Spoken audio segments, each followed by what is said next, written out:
और उपचुनाव होना है। तैयारियां पूरी हो चुकी हैं और चुनाव के लिए दोनों प्रत्याशी अपने अपने कमान लेकर उतर चुके हैं। दोनों ने अपनी कमर कस ली है। एक तरफ आजसू है, दूसरी तरफ कांग्रेस है। मुकाबले में अगर देखा जाए तो आजसू इससे पहले लगातार 3 बार इस सीट पर विजयी हो चुकी है और अब उनके मुकाबले ममता देवी, जो पूर्व विधायक थी, उनके पति बजरंग महतो मैदान में है। ऐसे में सवाल यह उठता है कि रामगढ़ के चुनाव में अहम मुद्दे क्या हैं, क्योंकि नियोजन नीति का मामला गरमाया हुआ है, 1932 खतियान का मामला गरमाया हुआ है और प्रदेश के युवा कहीं न कहीं इस बात को लेकर नाराज हैं। कई ऐसे अभ्यर्थी भी हैं जिन्होंने अपना नॉमिनेशन फाइल किया है और उनके लिए मुख्य आधार इस रामगढ़ उपचुनाव में यही है कि सरकार नियोजन नीति नहीं दे पाई है। हर साल 5 लाख नियुक्तियों का जो वादा किया गया था उसमें सरकार फेल हो गई है और देखा जाए तो विपक्ष इसे मुद्दा बना रहा है। बीजेपी और आजसू इन्हें घेरने की रणनीति यही है कि सरकार को कैसे 1932 खतियान और नियोजन नीति के मुद्दे पर घेरा जाए। तो वहीं दूसरी तरफ महागठबंधन की कोशिश यह है कि कैसे महागठबंधन को एकजुट रखते हुए इस 5वें उपचुनाव में जीत हासिल की जाए, क्योंकि जब से नई सरकार का गठन हुआ है, हेमंत सोरेन की सरकार आई है, 4 उपचुनाव अभी तक हो चुके हैं। सबसे पहले बेरमो में उपचुनाव हुआ, उसके बाद मधुपुर में उपचुनाव हुआ, फिर दुमका में हुआ और मांडर में उपचुनाव हुआ। और सबसे बड़ी गौर करने वाली बात यह है कि इन चारों उपचुनाव में महागठबंधन ने जीत हासिल की और एनडीए को किसी भी सीट पर सफलता नहीं मिली। इसलिए अब एनडीए गठबंधन के सहयोगी आजसू को यह सीट दी है और आजसू और बीजेपी मिलकर यह चुनाव लड़ रहे हैं। तो ऐसे में मुकाबला काफी दिलचस्प हो गया है। सबसे बड़ी बात यह है कि ऐसे में मुद्दे क्या हैं, किन मुद्दों के आधार पर यह चुनाव हो रहा है। हालांकि अभी चुनाव में कुछ दिनों का वक्त बचा हुआ है, लेकिन प्रचार शुरू हो चुका है, तैयारियां पूरी हो चुकी हैं दोनों खेमों की और दोनों ही खेमे अपने अपने मुद्दे लेकर चुनाव मैदान में उतर चुके हैं। एक तरफ जहां कांग्रेस प्रत्याशी का आरोप है कि उनकी जो विधायक थी ममता देवी, उन्हें जानबूझकर फंसाया गया है, गवाहों को खरीदा गया है, वहीं दूसरी तरफ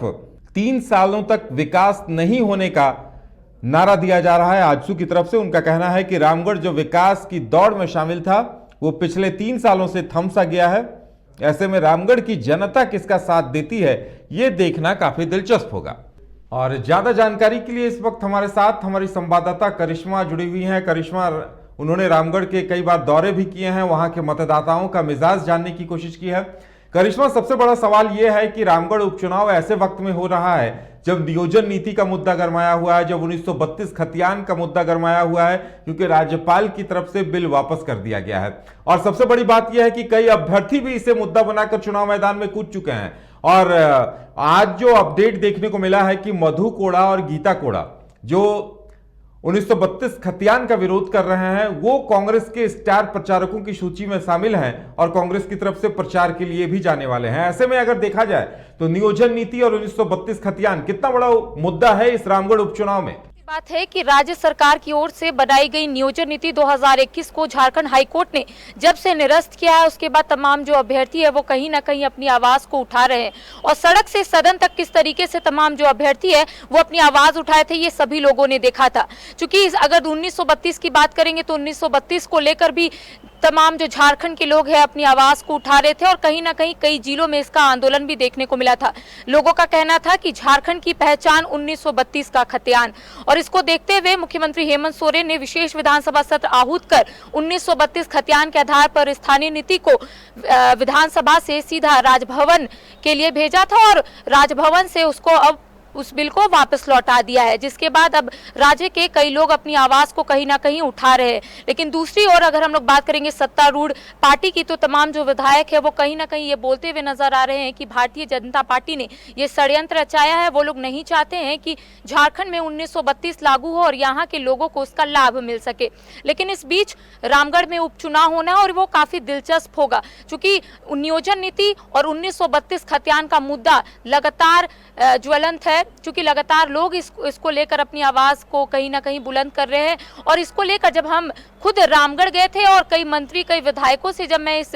मुद्दे को लेकर पूछी कि 1932 खतियान और नियोजन नीति का जो मुद्दा है वो काफी गर्माता हुआ दिखाई दे रहा है, तो किस तरीके से लोगों के बीच में जाएंगे। क्योंकि लगातार अगर यूपीए की बात करेंगे तो यूपीए का कहना है कि इस बार विकास कार्य देखने को मिलेगा और इसी मुद्दे को लेकर हम लोग जनता के बीच में जाएंगे। तो कहा जा सकता है, चूंकि मैं विधायक से पर्सनली ये बात पूछी थी कि किस तरीके से आप लोग नियोजन नीति और 1932 को लेकर लोगों के बीच में जाएंगे, क्योंकि 1932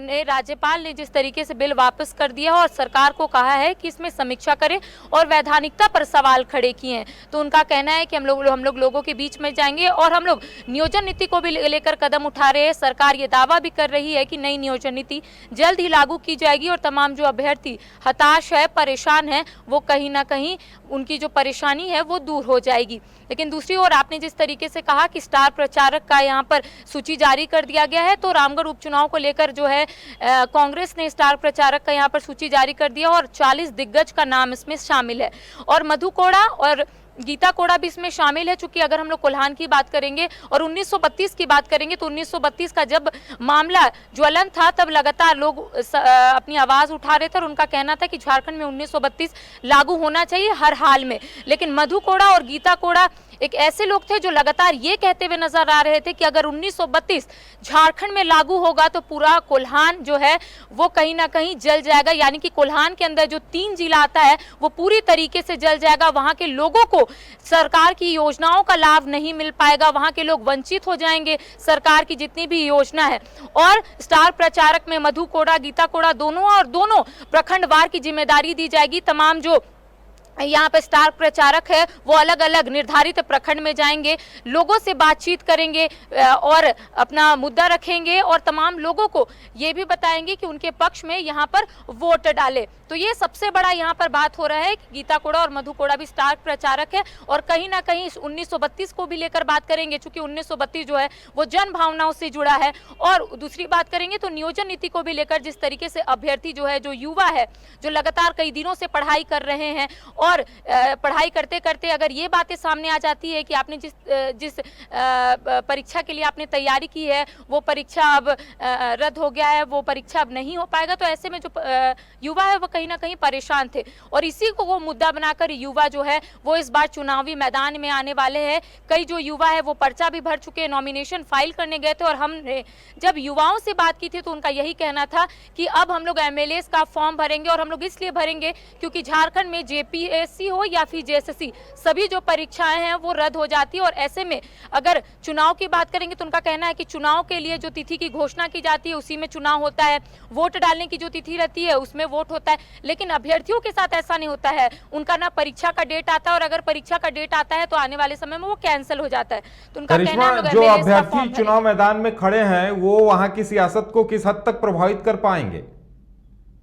बात है कि सियासत को पूरे तरीके से प्रभावित कर पाएंगे, क्योंकि उनका कहना है कि हम लोग लोगों के बीच जाएंगे, हर प्रखंड में जाएंगे, लोगों के बीच अपना बात रखेंगे कि किस तरीके से झारखंड के जो युवा है वो काफी परेशान है और कहीं ना कहीं नियोजन नीति या फिर जेपीएससी जेएसएससी ये सब मुद्दा को लेकर लोगों के बीच में जाएंगे कि आखिर जो युवा है जो पढ़ाई करे, घर से दूर रहते हैं, काफी माइल्स दूर रहते हैं, पढ़ाई करते हैं और जब रद्द हो जाती है परीक्षा, जब इस तरीके की त्रुटियां निकल जाती है विज्ञापन में, तो कहीं ना कहीं जो युवा है वो परेशान रहते हैं। और उनका कहना है कि आने वाला जो पीढ़ी है वो कहीं ना कहीं युवाओं का रहने वाला है और युवाओं जिस तरीके से झारखंड में अपनी नौकरी के लिए लड़ाई कर रहे हैं तो इन तमाम मुद्दों को लेकर बीच में जाएंगे। उनका कहना है कि इस बार यूपी और एनडीए को ये जरूर दिखाएंगे कि युवाओं का ताकत क्या होता है। हम लोग घर घर जाएंगे, लोगों को बताएंगे कि अगर आप युवा को यहाँ के विधायक बनाएंगे तो युवा जो है वो विकास करेंगे, चाहे वो युवा के हित में हो चाहे वो जनता के हित में हो। तो कई लोगों से हमने बात की उदय, कई युवाओं से बात की जो नॉमिनेशन फाइल करने के लिए 7 फरवरी को गए हुए थे, तो उनका स्पष्ट रूप से कहना था कि हम लोग सोच लिए, हम लोग रणनीति भी बना ली है कि क्या क्या मुद्दा को लेकर जाएंगे और किस तरीके से लोगों के बीच में अपना पक्ष रखेंगे कि आखिर आप लोग युवा को वोट क्यों दे। चूंकि रणनीति बहुत पहले से तैयार की जा रही थी, जब नियोजन नीति रद्द हो गई थी, जब जेएसएससी की परीक्षा रद्द हो गई थी, जब जेएसएससी की जो परिणाम है वो घोषणा नहीं हो पा रहा था, तो तभी से जो युवा है वो कहीं ना कहीं रणनीति बना लिए थे कि इस बार जो है हम लोग चुनावी मैदान में आएंगे और सरकार को ये जरूर बताने की भी कोशिश करेंगे कि जो युवा है झारखंड के वो काफी परेशान है। अगर सरकार कोई पहल नहीं करेगी तो युवा आने वाले समय में भी चुनावी मैदान में जाएंगे और कहीं ना कहीं अब अपना जो बात है वो जनता के बीच में रखेंगे। क्योंकि आपने देखा होगा कि झारखंड के सभी जिलों में जो अभ्यर्थी है, जो युवा है, जो तैयारी कर रहे हैं अन्य क्षेत्र में, जो तैयारी कर रहे हैं बहुत शुरुआत से ही कि उन्हें सरकारी नौकरी मिल जाए, वो युवा सड़क सड़क में किस तरीके से अपनी आवाज को बुलंद कर रहे थे, चाहे जेपीएससी की बात कर लेंगे, चाहे जेएसएससी की या फिर अन्य कोई परीक्षाओं की बात करेंगे, जो युवा है वो कहीं ना कहीं सरकार को भी घेरने का प्रयास कर रहे थे कि 22 साल हो गया है राज्य का गठन, लेकिन अभी तक अच्छे से कोई भी परीक्षाएं नहीं ली गई है। अगर परीक्षाएं ली जाती, कोई भी विज्ञापन निकलता है तो त्रुटियां निकाल दी जाती है या फिर वो विज्ञापन ही रद्द हो जाता है, और ऐसे में जो पढ़ाई कर रहे बच्चे हैं, जो पढ़ाई कर रहे युवा है, वो कहीं ना कहीं परेशान हो जाते हैं। तो ये आप देख सकते हैं कुल मिलाकर कि परेशान जो युवा है, जो झारखंड की नीतियों से परेशान है, वो कहीं ना कहीं इस बार चुनावी मैदान में उतरेंगे और उनका कहना है कि इस बार यूपीए और एनडीए को दिखा देंगे। चलिए करिश्मा, देखने वाली बात ये होगी कि ये अभ्यर्थी, ये जो युवा हैं, कितनी प्रभावित कर पाते हैं वहां की सियासत को, और अंतिम रूप से परिणाम क्या आता है। क्या वाकई में ये उन दोनों खेमों के वोट काटते हैं? क्योंकि जाहिर सी बात है, युवा अगर निराश हैं, हताश हैं, नाराज हैं, तो उसका खामियाजा दोनों ही खेमों को उठाना पड़ेगा। देखने वाली बात यह होगी कि अंतिम तौर पर रुझान क्या कुछ आता है, नतीजे क्या कुछ आते हैं। फिलहाल हमारे साथ इतना ही, हमें दीजिए इजाजत और आप देखते रहिए न्यूज़ बाइस्कोप। नमस्कार। वेलकम टू चाचा मामा दंगल। हास्य अदाकार संजय मिश्रा से गुजारिश है कि वह अखाड़े में कूदे और फुलटूस को ट्रॉफी से नवाजे। लगता है समाधि ले ली। अरे बुला रहे हैं। अरे बोल रहे हैं कि बुला लो। टॉप टेक सीमेंट, जो जोड़े तो छोड़े नहीं, मजबूती ही हमारी पहचान।